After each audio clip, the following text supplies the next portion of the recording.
Hello everyone. So this is Anshuman Garwar with a presentation on lower bound proof for element distinctness problem. This is for homework presentation 1 under COT 5405 design and analysis of algorithms. So let us start with defining what exactly our problem is, what exactly is element distinctness problem.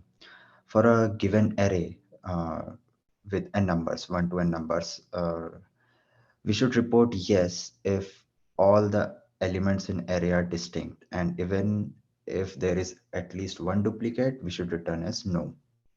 So basically what we are asking is whether or not there exist any duplicates or not in our array. Then we'll prove that lower bound for any comparison based model for such problem is omega of n log n. Now, when I say comparison based model, it is because like there can exist other models with which you can solve this problem, like using hashing, where you can do this in O of n complexity. But here we are only allowed to perform operations like comparing of two numbers, and which will result in less than, greater than, or equal to results. So this is called comparison based model, and we have to prove that any algorithm that is dependent on comparison based model and is trying to solve this element distinctness problem must take at least n log n time complexity. Okay, so let's see what is the problem with our traditional approach of lower bound proofs. So we can say that our element, we have some problem, element distinctness problem. We have given an array, and we are returning yes or no if the elements are distinct or not. So we have just the two leaves, either yes or no. There can only be two answers, so two leaves. So the height of tree is like log of 2 1. So can we use this logic to prove lower bound? Obviously no, this doesn't make sense. So the reason it doesn't make sense is although we were able to formulate our problem statement into just the yes or no answer, like whether or not my elements were distinct, but we were doing actually much more than one comparison for a single node. For example, if you were given an array of three elements, three distinct elements, 1, 2, and 3, and here you can answer in yes or no whether my elements are distinct or not, but in your mind you are actually doing, let's say, taking the first element, then checking whether this element exists in the remaining part of my array or not. So you're comparing 1 with 2 as well as 3. So you're performing more than one operation on a single node. So that is why, although we are able to formulate our problem in yes or no, we cannot use this. So there's another approach, an out-of-box approach, with which we can use similar trees and prove that it takes at least n log n time. So let's start with that approach, and that approach uh, is consider your given array as n-dimensional space. If you are given n elements, you consider it n-dimensional space. So let's say if your array was x, which had x1, x2 up till x1, consider like you have n-dimensional space and try to plot this x. So the first will become the coordinate of the first dimension, then second dimension, and so on, and it will give you a point in n-dimensional space. Let's try it for a two dimension. Let's say here you had given x was like you had two elements, 3 and 2. So you, because your n was 2, you were plotting that on a two-dimensional space, and on two-dimensional space you said like my you are plotting I in on x-axis and j on y-axis, and 3 comma 2 will be like on the cross shown. So this is nothing but your x.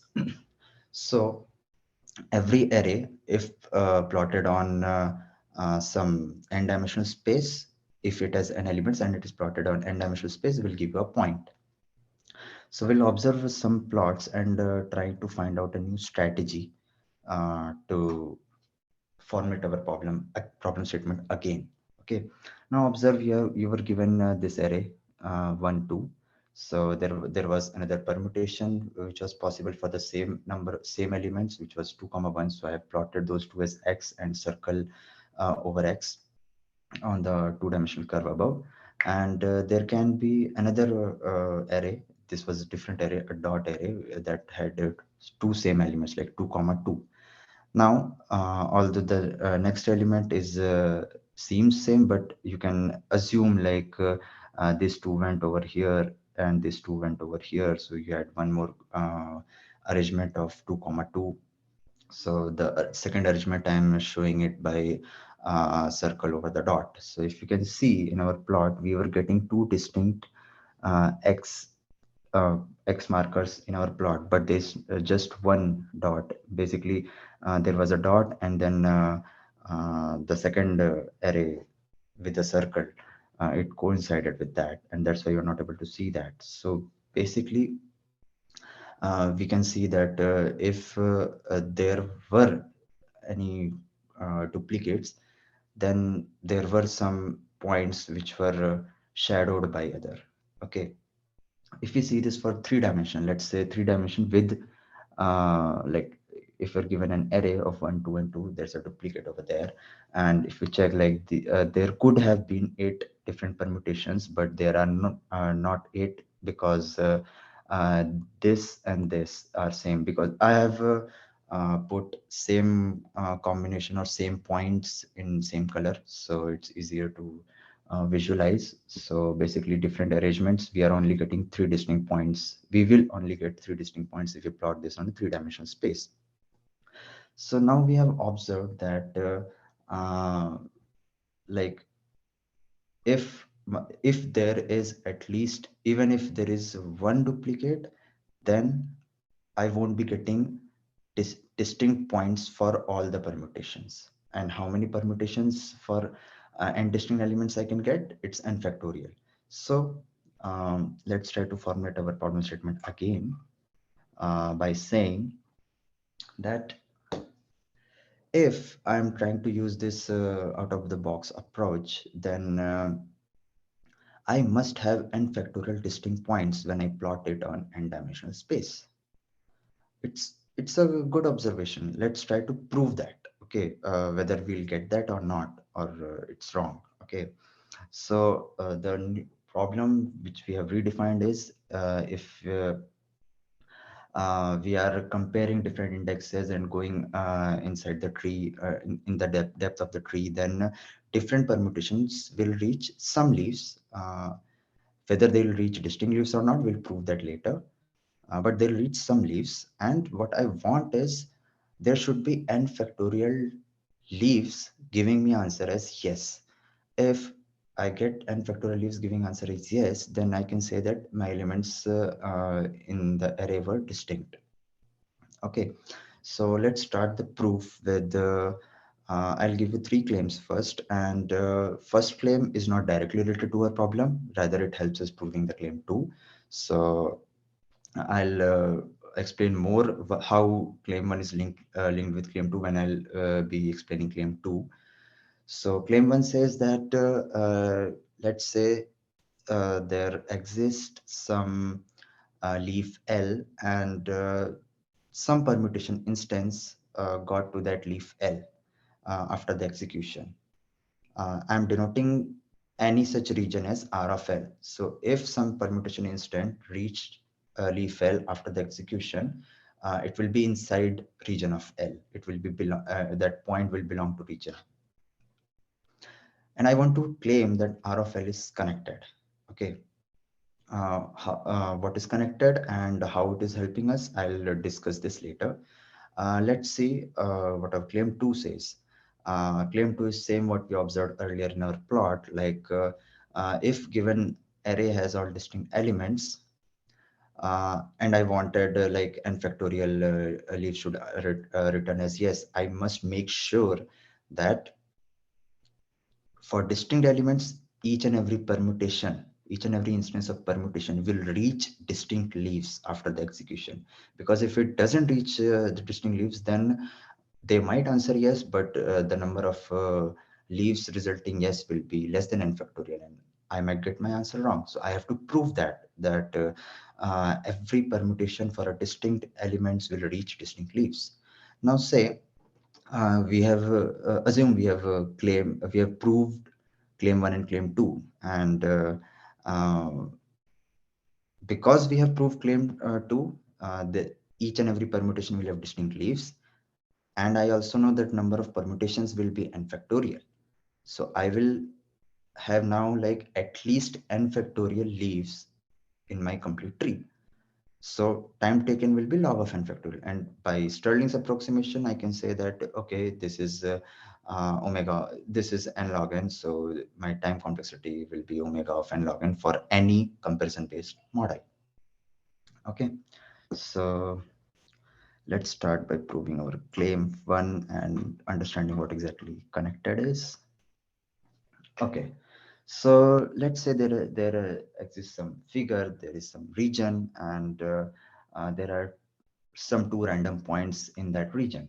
Okay, here like this point and this point. If there exists a path, any shaped path, uh, from where I can reach like from point A to point B without leaving that region. So like this curve shape path, and then I can say that this region is connected.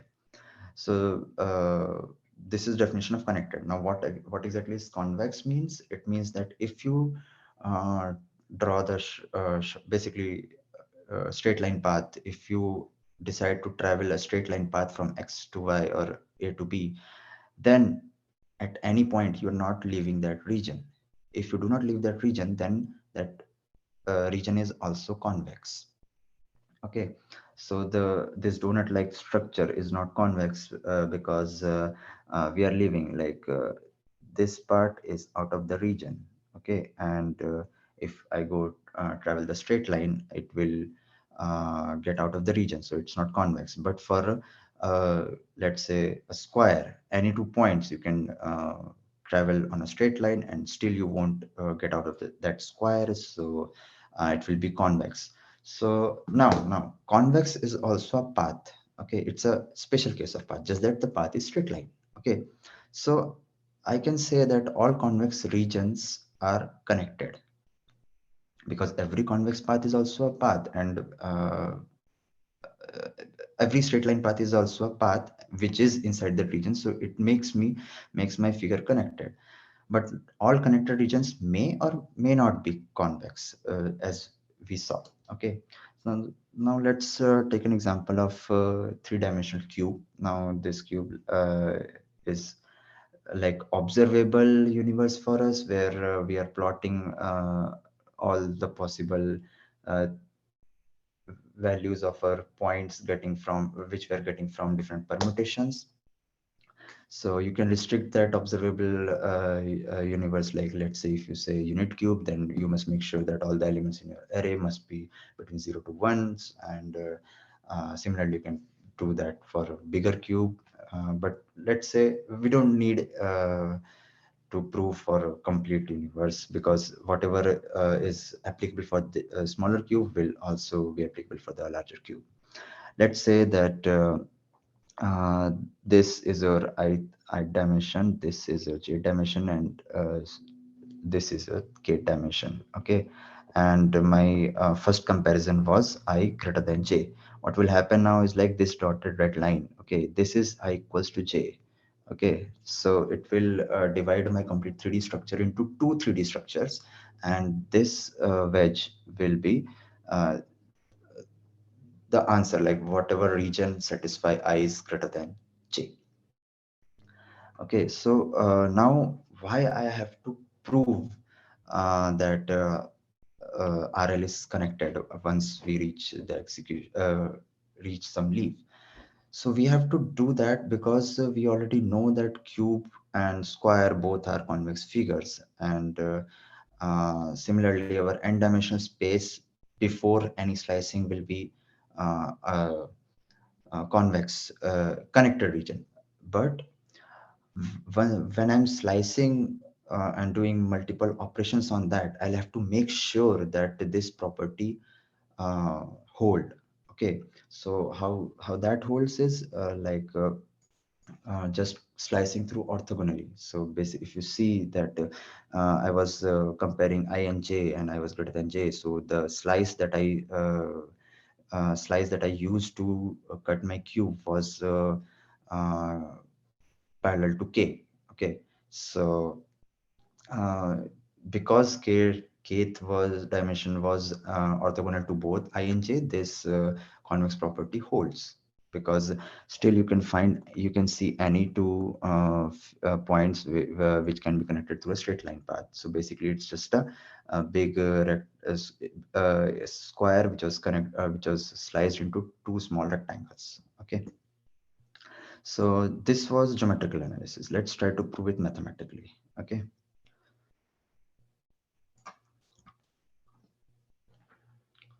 Okay, so let's say you first compared some permutation came over here, and you compared some ith and jth element, uh, and you had like three branches curving from there, like one for I greater than j, one for I less than j, and one for I equals to j. Now, when if you find the element, the answer is no, so you directly get no over here. So let's see what will happen if I choose this path. Okay. Now, let's say uh, there were like two or three instances that reach at this node. Okay. What does that mean? That means that all the permutations have already satisfied the first condition where I was greater than j. Okay. Now, why do we need to do like this? Because if you had like a 1, 2, and 3, three element array, and you compare like first two elements, like I know that one is smaller than 2, and then I compare 2 and 3, and I know that 2 is smaller than 3, so 1 is less than 2, and 2 is smaller than 3. And if I do not use this previous information to find out that, okay, 3 is my largest element, 3 is largest, then basically what I'll be doing is I'll be comparing every element with every other element. So it will make our complexity as n square. So I need to use that previous information. So what I'll do is I'll use that previous information by proving that whatever instances reach at the next node have already satisfied the previous condition. Okay, and I need to prove that this region is connected. Okay, so let's say there exists some two permutations x and y, and they both have reached some leaf L1. Okay, and so they both will belong to region of L1. So basically, post the slicing, let's say post the slicing, my both elements will lie in this region, and what I need to prove is you can travel inside that region to reach from one point to other point. Okay, so rather than traveling any random path, what I'll say that let's travel straight line. Okay, and what I'll try to define is my z of I, which is a straight line locus between x and y. Okay, so there will be some weight coming from x and some weight coming from y. So basically, with 2 points, let's say this was x and this was y. So uh, now this is in n-dimensional space. Okay, so this xi will be complete vector and yi will be complete vector. So it's lambda and 1 minus lambda will be the weights. How many weights does xi takes and how many weights does y should take? Now I know that total it should be 1, so I'll try to keep my lambda constant at between 0 and 1. So now I can say that because both of my x and y reached a common leaf, the first uh, condition that was satisfied was xi is greater than xj. So that was also satisfied with by yi greater than yj. Now, lambda is a some constant, so I can, uh, let's say, I make like lambda xi is greater than lambda xj. Similarly, 1 minus lambda yi is greater than 1 minus lambda yj. Now, if you observe, we have two equations, two inequalities and I want to combine them. So how I'll combine is I'll put both the smaller quantities on one side and both larger quantities on the other side. And it's very interesting what we'll get. Okay. So this larger quantity came here, this larger quantity came here, and smaller quantities both came on this side. Now I can be completely sure that both the smaller quantities will combine to give a lesser result as compared to both the larger quantities getting combined. Okay, so that's why I am sure of this inequality, and which gives me uh, the locus of zi greater than zz. Okay, so RL is connected. Okay, how it's connected? Because let's say,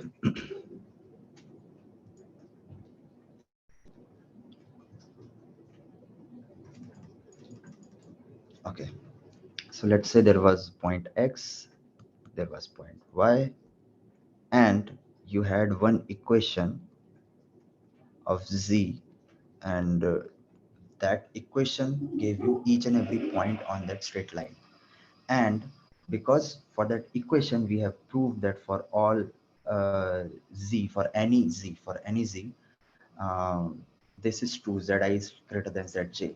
So for this point, this point, this point, each and every point, my present condition hold. If my present condition hold, that means it is in that particular region. So because my straight line, although I was traveling on a straight line and I never left the region, it is convex. And because it's convex, it is also connected. Okay. So that's how we prove that it was connected. Now let's go to our second claim, uh, which was like we need to prove that if the elements are distinct, then all the permutation must reach on distinct leaves. Because if they reach distinct leaves and I know that n factorial permutations are there, then I can be sure that there will be at least n factorial leaves saying, giving me answer yes. So I'll prove this using a contradiction. Let's say you have X, the original array, and you have some permutation of that same array.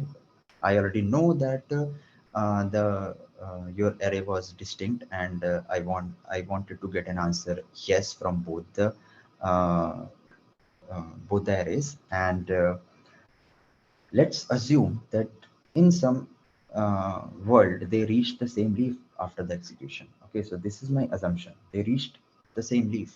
Okay, now what will happen? What will happen if there exists some I and j such that xi was greater than xj, but yi was less than yj? Okay, now uh, we'll go into deep like whether this condition can exist or not. But let's say what will happen if that exists. Okay, so let us define a function called f of w, which f of w equals to wi minus wj, and then f of x will become xi minus xj, giving us f of x greater than 0 because xi was greater than xj. Then f of I will become less than 0, which will give us yi less than yj. Now, as I said, like claim 2 is directly related to our problem, but how claim 1 is related to our problem? We had x, we had a point y, and there was some path between them. It could also be normal non straight line path, but I knew that the function that I have defined f of wi minus wj is a continuous function, and my region where path both these points exist is also connected from claim 1. Then I can be completely sure that there will exist some point on this, like f of x is going from greater than 0 to less than 0. So somewhere it has to cross 0. Okay. So the point where it is crossing 0 will also be lying inside that particular region. Okay. If that happens, I'll get some f of z greater than 0. Okay. Sorry, f of z equals to 0. In this case, what will happen? I'll get zi equals to zj, because this can f of z equals to 0 can only happen when f of z equals to zi minus zj and this is 0. So zi minus zj equals to 0, giving us zi equals to zj. Okay. So what will happen now? This is duplicate. If it's a duplicate, the answer will come as no, which is a contradiction. Why? Because I had started with the array which was distinct in the start. So I must say that the assumption that I made that they will reach at the same leaf was wrong. So that's why claim 2, we are able to prove claim 2 that if given array has all distinct elements, then all the permutations will reach distinct leaves after the execution. But we have put a very huge what if condition. What if there exists some ij such that xi is greater than xj and yi is less than yj? And our proof was based on that. Okay, now let's see whether this condition can exist or not. If that exists, then our claim to is proved, right? So let's assume you have an array with all the distinct elements like 53189. It can be in any order. There's some permutation of y. Again, it can be in any order, just not x. Okay.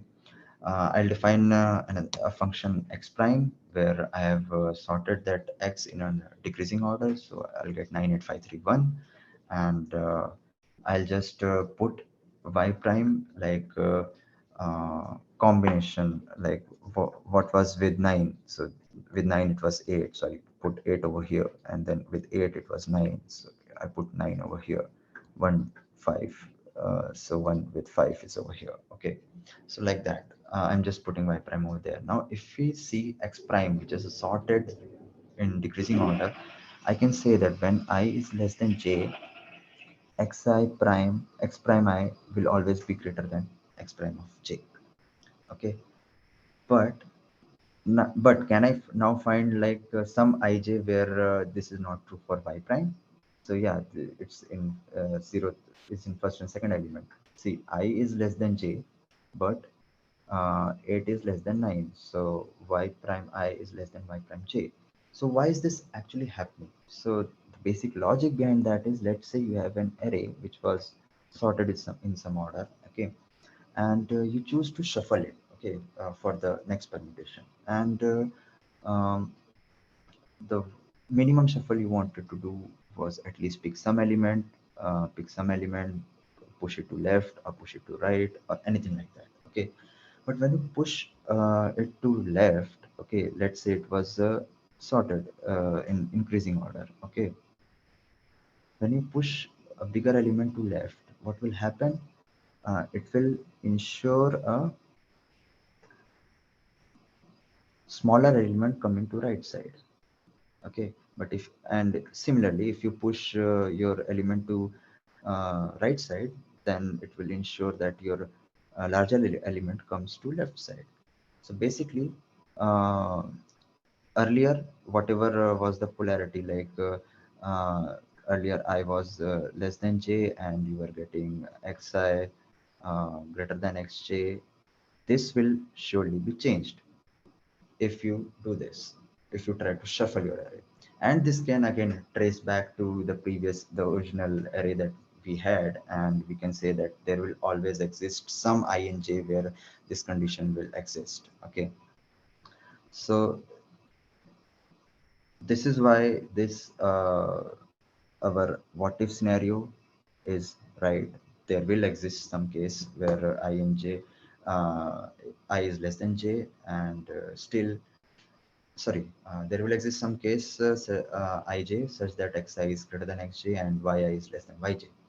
So in that case, I'm getting a contradiction, and my answer is getting no. So that means that my assumption was wrong, and uh,